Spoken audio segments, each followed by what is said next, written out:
Today I'm going to introduce the second section of the Hebrew Bible. The Hebrew Bible has the same content as our Old Testament in English translation, but it's organised in a different structure, and I think a more helpful structure when we approach the history books.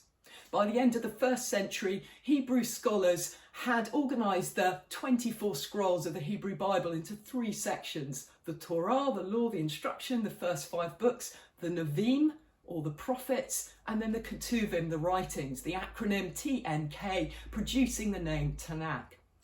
So their understanding of what we've come to call the history books is actually prophecy. They see this as a prophetic lens, helping us understand, helping Israel understand why they ended up in exile.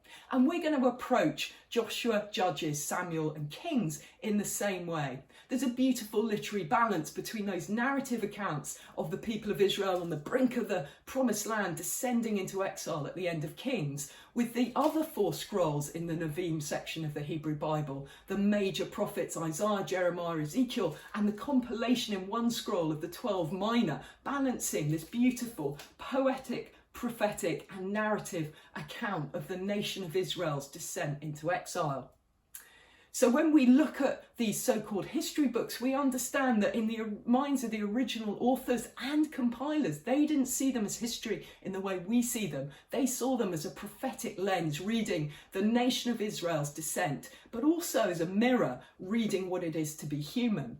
And the basic tension was, will the nation of Israel put their unswerving allegiance and loyalty and keep Hesed, covenant faithfulness with Yahweh, not only as the tribal God of Israel, but as the Lord of all the nations?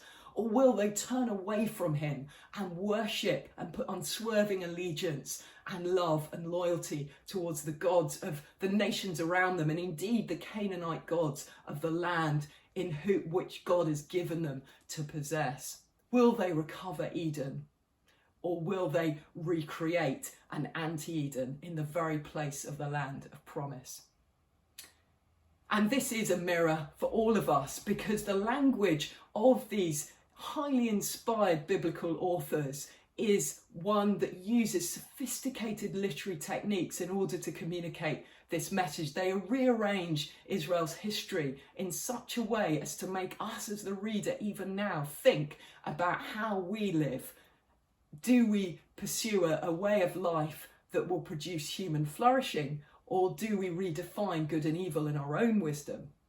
They use this phrase in the sight of Yahweh, or they did what was right in their own eyes. And so it's whose eyes, whose sight, whose lens are humans looking through?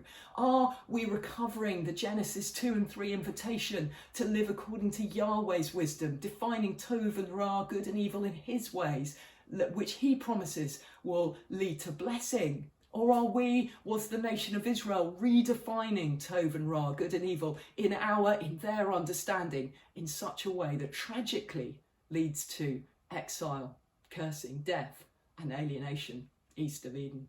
That is the question that is going to be awaiting us over the next few days as we look through the scrolls of Joshua, Judges, Samuel and Kings.